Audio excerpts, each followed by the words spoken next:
মাধ্যমিকের সিলেবাসের রাইটিংয়ের একটি পোর্শন হলো প্রসেসিং রাইটিং। প্রসেসিং আসলে কি? Step wise description of A definite process. তাহলে কোনো একটি প্রক্রিয়ার ধাপে ধাপে বর্ণনাই হলো প্রসেসিং। প্রসেসিং লিখতে গেলে কী কী লাগে বা কিসের প্রয়োজন হয়? প্রসেসিং লিখতে গেলে কোনো রকেট সায়েন্স জানার প্রয়োজন হয় না। সিম্পলি কিছু লিঙ্কারের প্রয়োজন হয়, প্রেজেন্ট টেন্সে প্যাসিভ ভয়েসের প্রয়োজন হয়, আর ওটাকে ফ্লোতে লিখতে হয়। তো আজকে আমি the process of withdrawing money from bank থেকে কি করে টাকা তুলতে হয় তার ব্যাপারে একটি প্রসেস লিখব। পরীক্ষায় তোমাদের পয়েন্ট দেওয়া থাকবে, তোমাদের কাজ হবে ভার্বটাকে প্রথমে খুঁজে অবজেক্ট ধরে ওটার ভয়েস চেঞ্জ করে ফ্লোতে লেখা।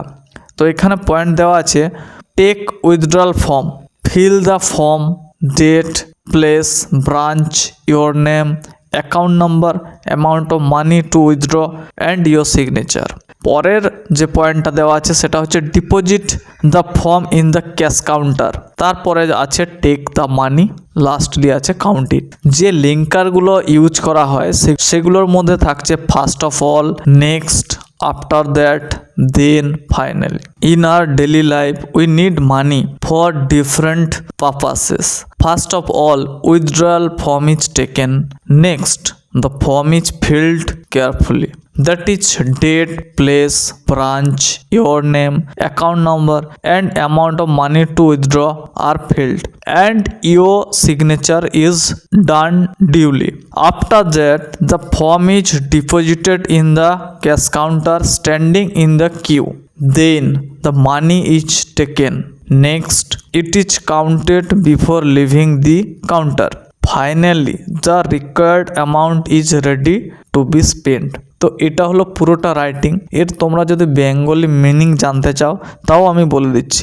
ইন আওয়ার ডেইলি লাইফ, আমাদের প্রত্যহ জীবনে আমাদের টাকার প্রয়োজন হয় বিভিন্ন উদ্দেশ্যে। প্রথমত ফর্ম নেওয়া হয়, পরে ফর্মটাকে যত্ন সহকারে পূরণ করা হয়, যার মধ্যে থাকে ডেট, জায়গার নাম, ব্রাঞ্চের নেম, তোমার নাম, অ্যাকাউন্ট নাম্বার আর যে পরিমাণ টাকাটা তুমি তুলবে সেটার উল্লেখ থাকে, এবং তোমাকে যথাযথভাবে সিগনেচার দিতে হয়। তারপরে ফর্মটাকে ডিপোজিট করা হয় কোথায়? ক্যাশ কাউন্টারে, এবং এর জন্য লাইনে দাঁড়াতে হয়। তারপরে দ্য মানি ইজ টেকেন, টাকা নেওয়া হয় এবং টাকাটা নিয়ে আমরা গণনা করে নিই, টাকাটা নিয়ে আমরা চেক করে নিই যে ঠিকঠাক আছে কিনা কাউন্টারটা ছাড়ার আগে, এবং শেষমেশ যে পরিমাণ টাকার প্রয়োজন ছিল সেটা আমাদের হাতে চলে আসে বিভিন্ন উদ্দেশ্যে খরচা করার জন্য। এটা হলো পুরোটা প্রসেস।